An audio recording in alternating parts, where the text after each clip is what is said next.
Corona महामारी का दौर अभी भी खत्म नहीं हुआ है कि एक नई बीमारी ने स्वास्थ्य विभाग की नींद उड़ा दी है।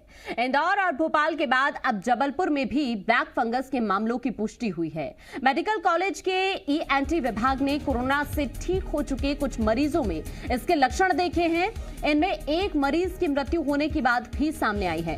डॉक्टर्स का यह कहना है कि यह बीमारी कोरोना काल के पहले भी थी, लेकिन कोरोना से ठीक हो चुके मरीजों के इलाज में स्टेरॉइड के इस्तेमाल के बाद शुगर बढ़ने से ब्लैक फंगल इन्फेक्शन होने के चांस बढ़ जाते हैं। उन मरीजों को सतर्क रहने की जरूरत है जिन्हें लंबे शुगर की बीमारी है। ब्लैक फंगस की चपेट में ऐसे लोग सबसे ज्यादा आते हैं जो डायबिटिक है या लंबे समय से स्टेरॉइड से छूट रहे हैं या यूज कर रहे हैं। डॉक्टर के मुताबिक ये फंगस एक मरीज से दूसरे मरीज में नहीं फैलता है, लेकिन ये कितना खतरनाक है इसका अंदाजा इसी से लगाया जा सकता है कि दिमाग में इसके पहुंचने पर मरीज की मौत होने के चांस 70 से 80% तक है। आमतौर पर इन्फेक्शन नाक से शुरू होकर आंख और दिमाग तक पहुंचता है। अगर इसे शुरुआत में ही डिटेक्ट कर लिया जाए तो मरीज ठीक हो सकता है, लेकिन अभी तक कोरोना के बढ़ते केसेस ने ही प्रशासन की चिंता बढ़ाई हुई थी। लेकिन अब ऐसे में ब्लैक फंगस का कहर भी प्रशासन के लिए बड़ी चिंता का विषय बन गया है।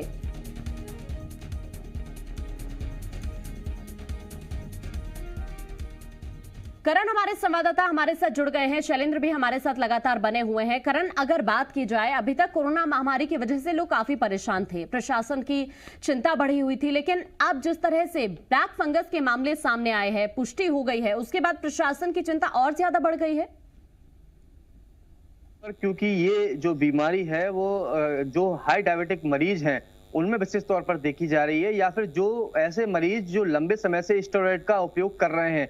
चूंकि वर्तमान समय में जिस तरीके से कोरोना महामारी जो मरीजों की जान पर भारी पड़ रही है, और इस बीच ब्लैक फंगस जो बीमारी सामने आई है, इसने वाकई स्वास्थ्य विभाग की नींद जो है उड़ाई। और यही कारण है कि जिले के जो सीएमएचओ हैं उनसे हमने जब इस मामले में पूरी बातचीत की थी तो उन्होंने स्पष्ट किया है कि उनके द्वारा सभी हॉस्पिटल्स को निर्देश दिए गए हैं कि ऐसे मरीज जो डायबिटिक हैं, हाई डायबिटिक हैं, उनका विशेष तौर पर ध्यान रखा जाए। खासकर चूंकि इस ब्लैक फंगस की सबसे पहले इजाद मतलब कहा जाए शुरुआत की स्थिति जो बनती है, चाहे जो मरीज जो हो, जो ऑक्सीजन मास्क लगाया हुआ है या वेंटिलेटर सपोर्ट पर जो ट्यूब नली का उपयोग किया जाता है, इस नली से इस ब्लैक फंगस की शुरुआत होती है। यदि समय रहते इसको समय समय पर क्लीन किया जाता है तो ये स्थिति नाक तक नहीं पहुंचती और नाक के बाद आंख और फिर दिमाग तक नहीं पहुंचती। ऐसी स्थिति में मरीजों को बचाया जा सकता है। खासकर इस बात का भी निर्देश जो है जिले के सीएमएचओ द्वारा दिया गया है कि जो मरीज हैं उनको समय रहते, खासकर जो डायबिटिक मरीज हैं उनको कोरोना बीमारी का इलाज जो है समय रहते उपलब्ध कराया जाए।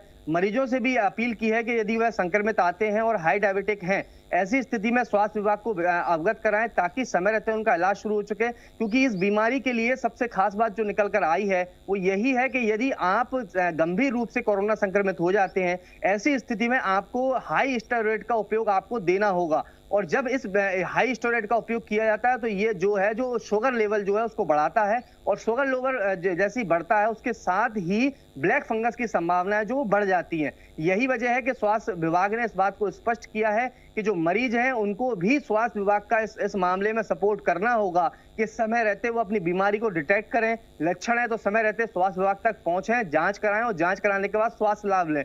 क्योंकि कहीं ना कहीं उनकी थोड़ी सी देरी ब्लैक फंगस को इजाद होने में पूरी तरह से कारगर हो सकती है और वो लोगों की जिंदगी पर भी भारी पड़ सकती है। क्योंकि ये जब दिमाग तक पहुंच जाता है उस स्थिति में 70 से 80% मौत के चांसेस बढ़ जाते हैं।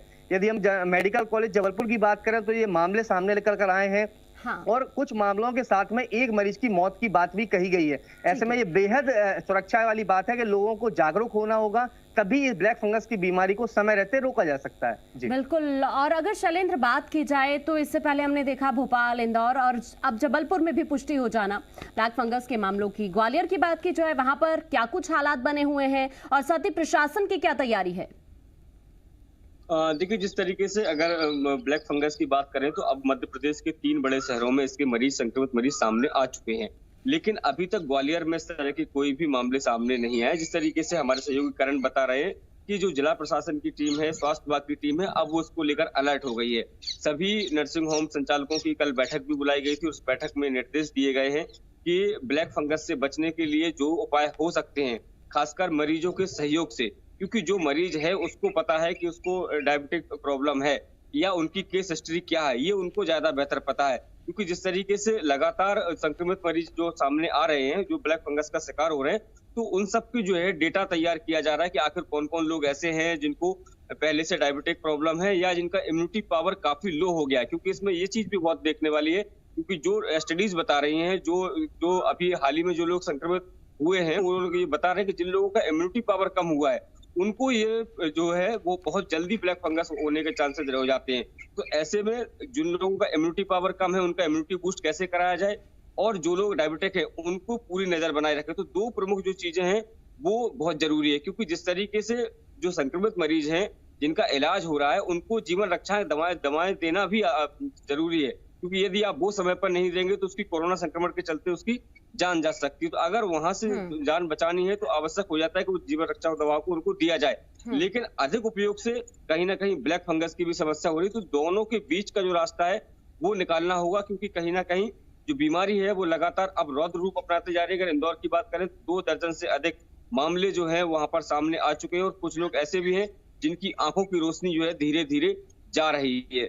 तो अब जिला प्रशासन की तरफ से तमाम तरह की गाइडलाइंस जारी कर दी गई हैं, चाहे वह सरकारी अस्पताल हो या फिर निजी अस्पताल हो, सब में मॉनिटरिंग की जा रही है, और उसके माध्यम से इसको नकेल लगाने का या कहें कि उसको रोकथाम के लिए जो प्रयास है वो जिला प्रशासन ने शुरू कर दिए हैं। जी ठीक है शैलेंद्र और करण, आपका शुक्रिया दोनों को तमाम जानकारी पहुंचाने के लिए दर्शकों तक। और इसी के साथ अब आगे बढ़ते हैं।